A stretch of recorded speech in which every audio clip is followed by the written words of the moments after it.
Hello students, चलो फिर हम आ गए हैं सेंटर ऑफ मास के नाइस क्वेश्चन के साथ। देखो, there is a solid sphere of radius capital R and mass capital M.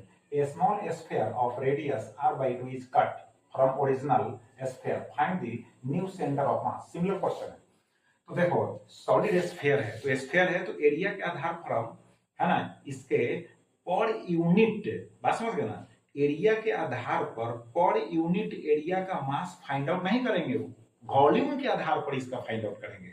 यानी यूनिट वॉल्यूम के, है ना, मास को हम पहले फाइंड आउट कर लेंगे और उसके बाद जो कट है स्मॉल स्फीयर, उसका हम वॉल्यूम निकाल कर तब उसका मास निकालेंगे। बात समझ गए? तो चलो देखो, मास ऑफ यूनिट वॉल्यूम, तो एम, टोटल मास कितना एम, और वॉल्यूम कितना होता है स्फीयर का 4/3πr³। पहले से आपको जानकारी में है, तो m/4/3πr³। अब क्या करेंगे, इसका वॉल्यूम निकालेंगे जो कट है स्मॉल स्फीयर, इसका रेडियस कितना r/2।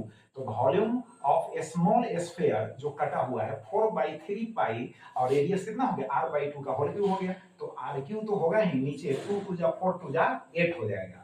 राइट, ऐसे ही रहने दीजिए। अब क्या करेंगे, एम डैश, इस स्मॉल स्फीयर का मास निकालिए एम डैश।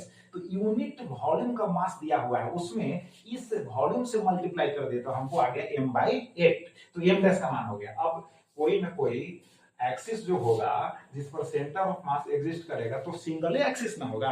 बात समझ गए? तो उसको हम एक्स एक्सिस सपोज करते हैं, एक्स डैश सिंगल एक्सिस पर सेंटर ऑफ मास होगा। तो पहले ओरिजिन को ही सेंटर ऑफ मास हम सपोज करते हैं। राइट, तो अब देखो, अब नया जो सेंटर ऑफ मास होगा, अब देखो xcm is equal to m into zero.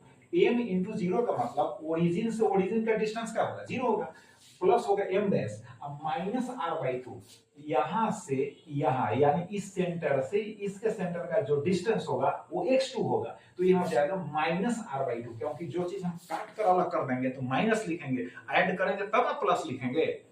अब देखो, नीचे टोटल मास हो गया। अब यहाँ minus m/8 into r/2, M dash का यहाँ वैल्यू रख दिए, फिर माइनस लिखना पड़ेगा यहाँ minus m/8।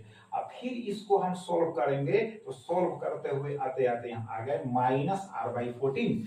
Minus sign show करता है कि अब जो होगा सेंटर ऑफ मास इस ओरिजिन से लेफ्ट डायरेक्शन में शिफ्ट कर जाएगा। सपोज करो कि यहाँ से ये जो हो गया r/ कितना हो गया 14 हो गया यहाँ तक, अब लेफ्ट साइड में जो है शिफ्ट करेगा। बात समझ गए?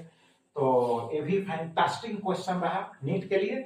बहुत बहुत धन्यवाद, thank you very much. Practice करें।